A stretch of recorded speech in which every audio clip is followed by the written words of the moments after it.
Ya pemirsa, memang hal yang terus didengungkan dan dihimbau oleh Presiden Republik Indonesia Joko Widodo adalah jangan golput. Karena Anda bisa bayangkan betapa mahalnya biaya untuk pesta demokrasi kita. Mencapai 24 triliun rupiah. Itulah mengapa kali ini dalam Fakta Bicara kami akan memberikan asumsi bagaimana sih perhitungannya, apa saja dikeluarkan hingga dana 24 triliun itu memang harus digunakan sebaik-baiknya. Kita simak pemirsa, untuk yang pertama kita akan lihat anggaran surat suara kita mencapai 603,34 miliar rupiah. Dan jumlah total surat suara ini mencapai 939.870.000 lembar. Jadi kalau misalnya kita hitung, biaya per surat suara itu sekitar kurang lebih 700 rupiah. Dan menjadikan asumsi biaya dihitung jika ada 5 jenis surat suara per pemilihnya, yakni 700 rupiah per surat suara dikali 5 karena surat suara ini akan ada 5. Yakni Rp3.500 per pemilih. Nah, lanjut ke selanjutnya adalah asumsi pelipatan. Ini ada anggaran pelipatan surat suara. Tahukah Anda memang dalam pelipatan surat suara ini juga dianggarkan Rp100 per lembarnya. Jika tiap pemilih akan mendapatkan 5 jenis surat suara, yakni untuk Pilpres dan juga Pileg, maka kami asumsikan biaya pelipatan surat suara per pemilihnya adalah Rp100 dikali 5 sehingga per pemilih Rp500 per pelipatan surat suara. Selanjutnya, anggaran pembangunan TPS. Ini kurang lebih diasumsikan sekitar 1,5 juta per TPS-nya. Dan ada 300 pemilih dalam tiap TPS, ini merupakan jumlah maksimalnya. Jika kita asumsikan pemirsa biaya TPS per pemilih, kalau 1,5 juta biaya anggaran pembangunan TPS ini dibagi 300 pemilih, maka setiap pemilih ini memiliki biaya Rp5.000 untuk biaya TPS-nya. Selanjutnya kita akan lihat bagaimana anggaran kotak suara karton. Jadi setiap kali Anda memilih, Anda akan memasukkan pilihan Anda di kotak suara karton seperti itu. Dan anggaran kotak suara karton ini Rp100.000 per kotak suara. Nah, tiap TPS ada 5 jenis kotak suara untuk Pilpres dan Pileg. Jadi asumsinya Rp100.000 per kotak suara dikalikan 5 jenis kotak. Jadi asumsi biaya kotak suara per pemilih, kalau kita hitung per pemilih pemirsa, misalnya satu TPS ini maksimal 300 pemilih, alhasil Rp500.000 dibagi 300 pemilih tiap TPS, maka setiap pemilih ini berbiaya Rp1.700 untuk kotak suara karton. Selanjutnya kita lihat biaya logistik pemilu per pemilih. Ini dihitung kurang lebih asumsinya adalah Rp10.700. Belum lagi, ini belum termasuk biaya pengiriman logistik pemilu dari dalam dan luar negeri, belum juga termasuk honor petugas pemilu di TPS dan lain-lain. Jadi banyak sekali memang biaya yang dikeluarkan oleh pemerintah kita dengan spesimen-spesimen atau secara detail ini banyak sekali. Dan selanjutnya kita melihat dari grafik di sini. Ini dia yang dikumandangkan terus-menerus, dihimbau kepada masyarakat terus-menerus oleh Presiden Joko Widodo selaku Presiden Republik Indonesia. Partisipasi pemilih harus setinggi-tingginya sehingga pesta demokrasi yang menghabiskan dana triliunan rupiah ini benar-benar bermanfaat. Meningkatnya biaya pemilu yang mencapai 700 miliar dibandingkan dengan pemilu tahun 2014 seharusnya menjadi pertimbangan para pemilik hak suara atau konstituen untuk menyalurkan hak pilihnya demi menjadikan Indonesia yang lebih baik. Untuk membahasnya lebih lanjut, kita akan membahasnya bersama dengan I Gusti Putu Arta, mantan Komisioner KPU periode 2007 hingga 2012 melalui sambungan telepon. Pak Putu, selamat pagi. Selamat pagi pemirsa Metro TV dimanapun berada. Pak Putu, sebagai orang yang memiliki pengalaman di KPU, ini sebetulnya kalau kita lihat dari biaya pemilu ini kan cukup tinggi. Pada tahun ini 24,8 triliun rupiah. Sebetulnya apa sih Pak Putu yang kemudian membuat biaya ini begitu tinggi begitu? Perbedaan prinsip dari pemilu sekarang berkaitan dengan pembiayaan dibandingkan dengan pemilu-pemilu sebelumnya adalah perintah undang-undang yang mewajibkan KPU juga memproduksi alat peraga kampanye begitu. Kalau dalam pemilu-pemilu sebelumnya kan KPU tidak punya kewajiban untuk memproduksi alat peraga kampanye, baik baliho, brosur dan sebagainya. Sedangkan saat sekarang ini KPU diperintahkan oleh undang-undang juga untuk memproduksi alat kampanye.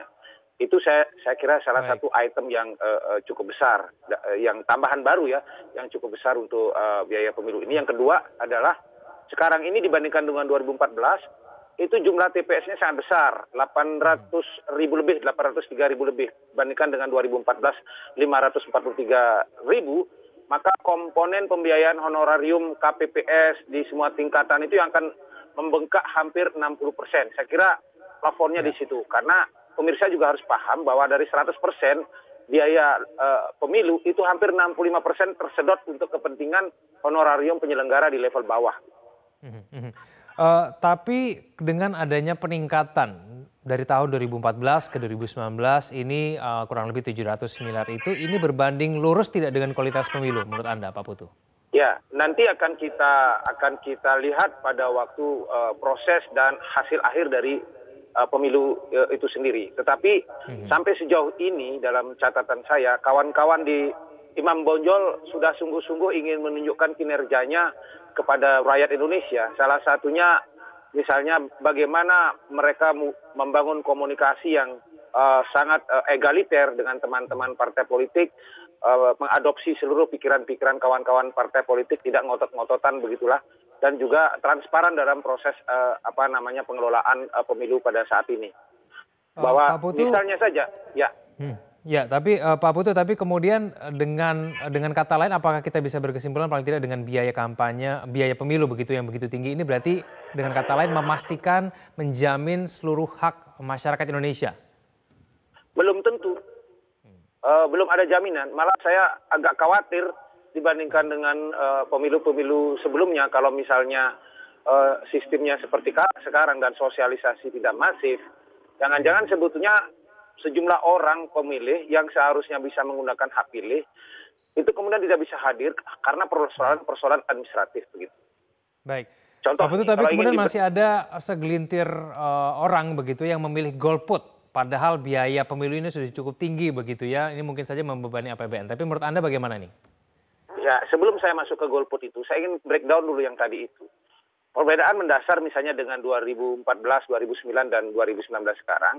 Kalau sekarang basis pendataan pemilihnya itu berbasis yuridis. Jadi di mana KTP seseorang diterbitkan, disitulah ia didaftar. Kalau sebelum-sebelumnya berbasis domisili. Jadi kalau saya misalnya ada di Jakarta, saya bisa mendaftar di Jakarta, tidak harus saya di Bali kalau KTP saya di Bali. Sehingga kemudian tidak akan terlalu banyak dalam konteks misalnya pemilu presiden, hak pemilih orang kemudian akan hilang. Nah, ini salah satu sebab yang kemudian saya worry betul kalau 7,5 juta mahasiswa di seluruh Indonesia menurut catatan Kemristek Dikti itu tidak mengurus formulir A5-nya kemarin pada tanggal 17 Maret. Mereka punya potensi kehilangan hak pilih. Kemudian beberapa juga karyawan yang kemudian sangat mobile begitu tidak menggunakan hak A5-nya, maka mereka secara sadar menghilangkan hak pilihnya. Ini yang kita sebut sebagai golput administratif. Nah, bahwa kemudian sekarang ada pikiran-pikiran, kemudian kategori yang kedua golput politis, karena mereka misalnya tidak melihat kandidat yang lebih baik, saya kira itu juga tidak fair begitu. Bagi saya, pemerintahan hari ini saya kira sudah memberikan kontribusi yang cukup produktif bagi pembangunan Republik ini.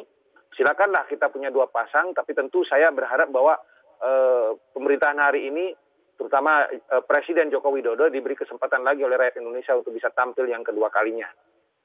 Baik, Pak Putu, ini kan kalau golput administratif sudah dilakukan serangkaian upaya untuk paling tidak mengurangi golput administratif. Tapi kemudian yang golput politis ini gimana cara untuk mengajak mereka untuk datang ke TPS untuk mencoblos, Pak? Inilah tugas dari kandidat, tugas dari calon presiden, tugas dari tim kampanye, untuk kemudian melakukan persuasi politik sedalam-dalamnya ke kantong-kantong masyarakat. Pengalaman saya di Sulawesi Tengah berkeliling sampai titik ini di sekitar 91 desa menjelaskan bahwa banyak hal pada level akar rumput mereka tidak paham. Begitu kita gambarkan dengan detil, dengan rinci capaian kinerja pemerintah, tugas partai, bahwa kemudian betapa suara harus dijaga marwah dan martabatnya, bahwa kemudian desa itu bisa berkembang. Mereka mulai ada perubahan sikap. Jadi intinya adalah intensitas sosialisasi itu, begitu Mas.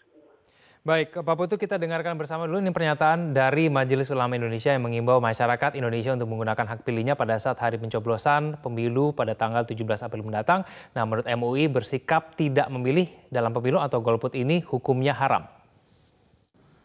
Memilih pemimpin wajib itu secara equal menghindari golput. Sebenarnya itu intinya. Ya, oleh karena itu saya berharap kepada masyarakat Indonesia secara konstitusi ya kewajiban menggunakan hak pilih ya juga sebagai hak warga negara. Jadi selain hak dan itu kewajiban. Ya kan? Menurut hemat saya begitu. Ya sehingga apa? Sehingga melahirkan kepemimpinan yang legitimate. Ya itulah tadi pernyataan MUI, Pak Putu. Kalau kita sudah cermati dari MUI sudah menyatakan hukumnya haram begitu ya kalau golput, begitu juga dengan ada begitu banyak kampanye untuk mengajak masyarakat tidak golput. Lalu kemudian menurut Anda cara yang paling efektif untuk membuat orang ini tidak golput begitu, masuk ke TPS, mereka mencoblos itu apa, Pak? Partai politik saya kira harus melakukan pemetaan yang sangat tajam.